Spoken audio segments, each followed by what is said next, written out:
Hello, and welcome to the Minimalist Podcast, a podcast that's here to help you create the life that is designed for you, with your host, Lydia.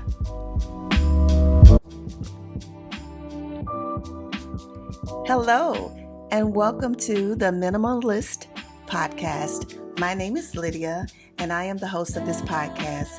If this is your first time dropping in, I want to say welcome. Welcome, and I'm glad that you're here tonight. I started this podcast a little bit over, 2 or 3 weeks ago, and we are here on air every third Sunday of the month.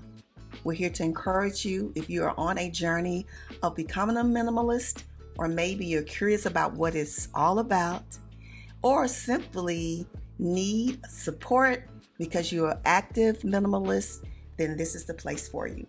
We share inspiration, encouragement, tips on ways that you can improve your life, and hopefully this will be something that will be helpful. I started my journey probably about 3 years ago. I've been really active in the last 2 years, but about three and a half years ago, I felt overwhelmed. I was living in Memphis at the time. I had a very small apartment. It was about 650 square feet. And I came home one day and I just felt so overwhelmed, so crowded. And I decided to start decluttering. And I started with my clothing and my shoes. I got rid of probably 1/3 of all the clothing and shoes that I own. So I was very, very excited about that. I started out with over 200 pairs of shoes, and I'm down to about 30 to 35.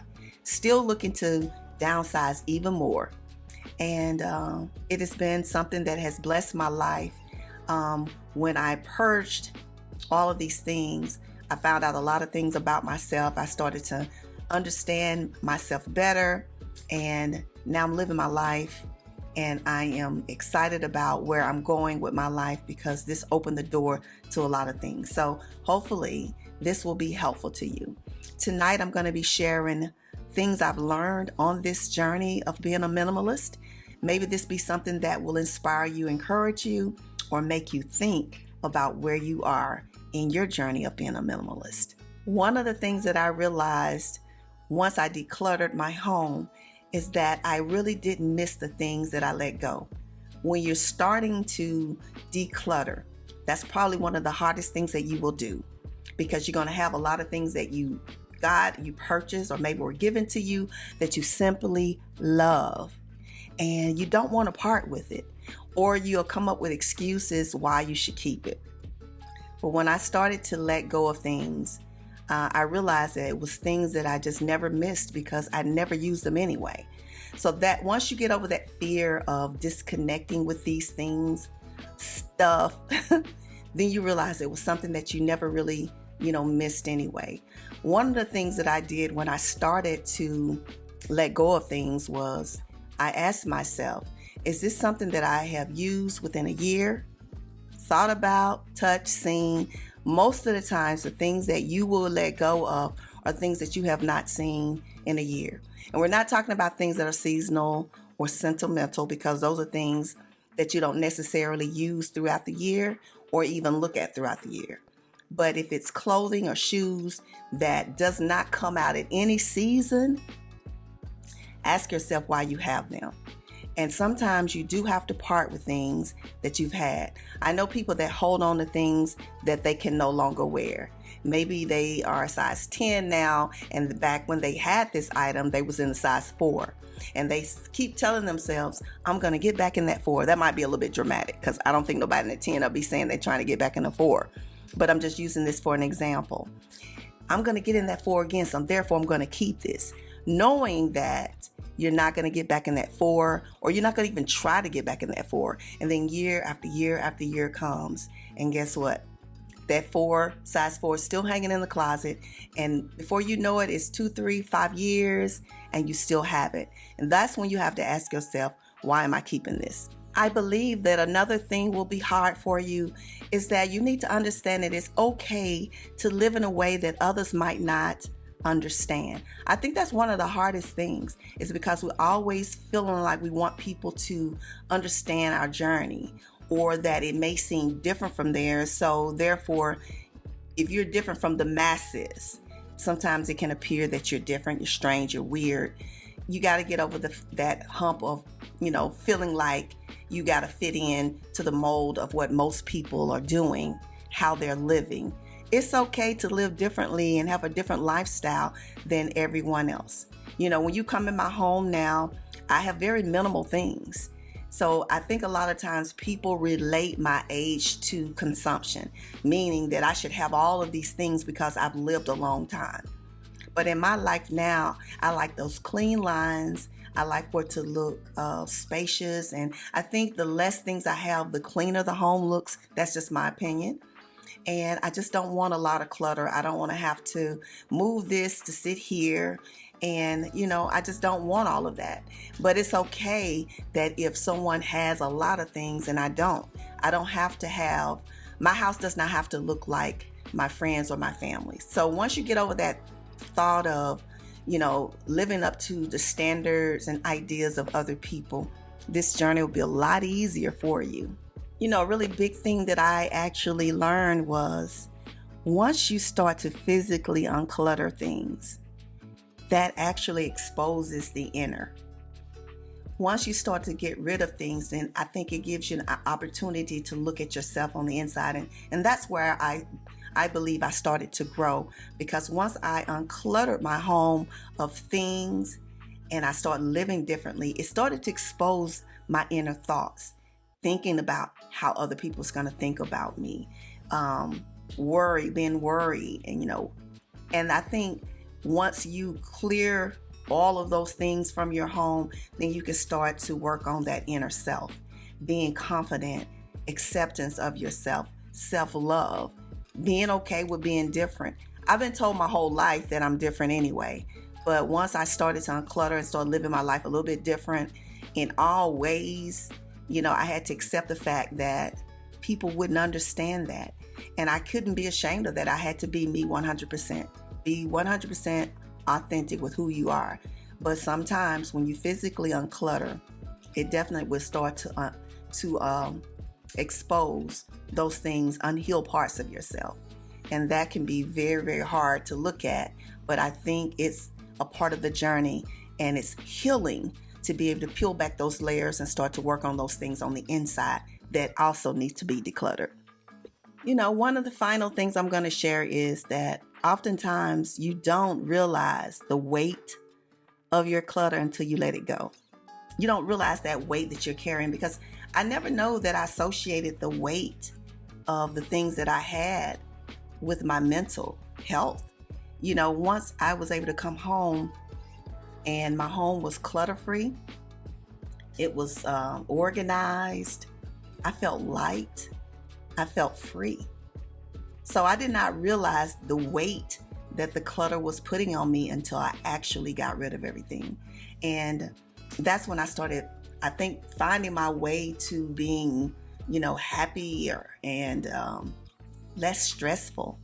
And it's amazing. I have found myself in a situation now where I just decided that I wanted to just work on myself all the way around, and be more light in everything that I do. I don't feel the need to consume so much now. I don't have to buy new things all the time. How sometimes people feel, and I'm not judging, that they have to go shopping for every occasion, or if they take a vacation, they need to buy this, or just always this idea of buying and consuming. And once I uncluttered, I realized that most of the things that I was buying, a lot of times in those instances, were things I really didn't need. It was just things that I wanted at the moment.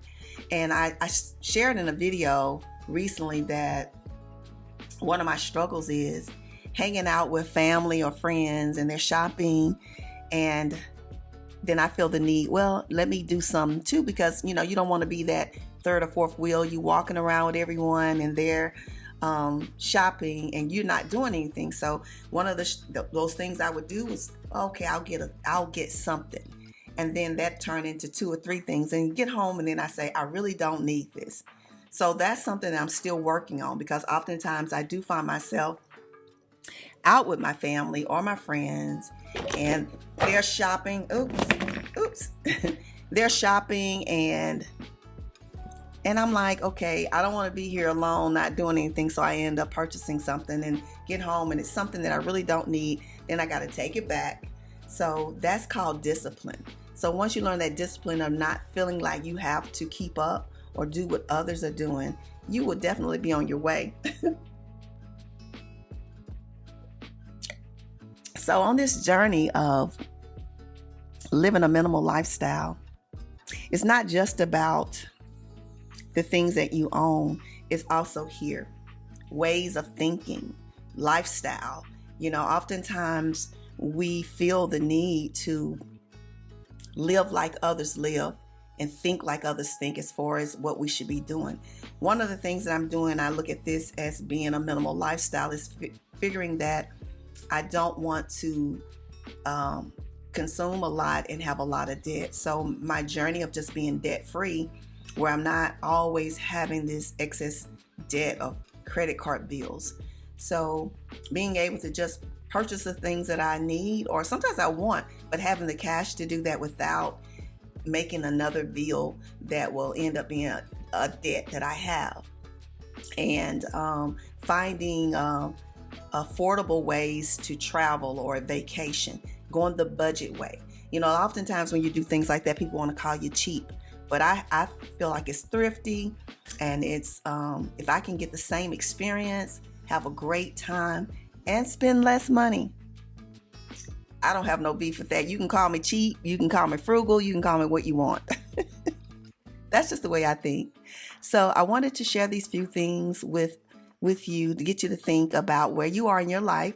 And I think as you get older, it just becomes more, you become more conscious minded of spending and what you own. And I think you start thinking about the future and where you're going. And, as you get older, will you need help? Will you be able to take care of yourself? Do you need all of these things? Or a lot of people find themselves as they get older deciding they want to downsize. So they don't want a big home and to clean and things of that nature. A lot of people have 2-story homes and they decide that they want one level. And that's a form of being a minimalist and decluttering. You don't need all the space. So something to think about. So hopefully that if you're new to minimalism, or you're on a journey, you're starting this, or you're curious about it, that these tips will help you to get started.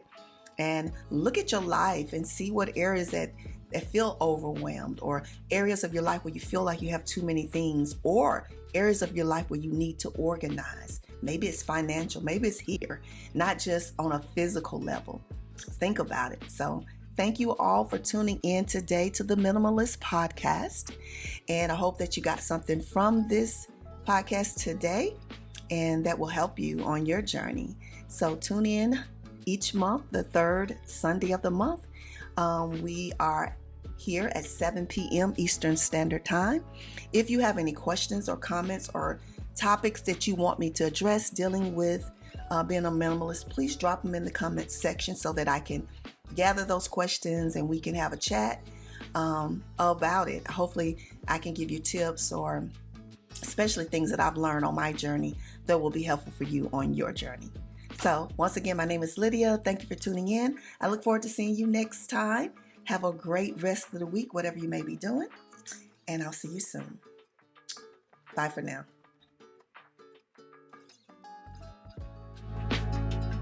Thank you for watching today. Please join us each third Sunday of the month for another practical, informal conversation on minimalism. Don't forget to tell a friend to tell a friend, and we'll see you real soon.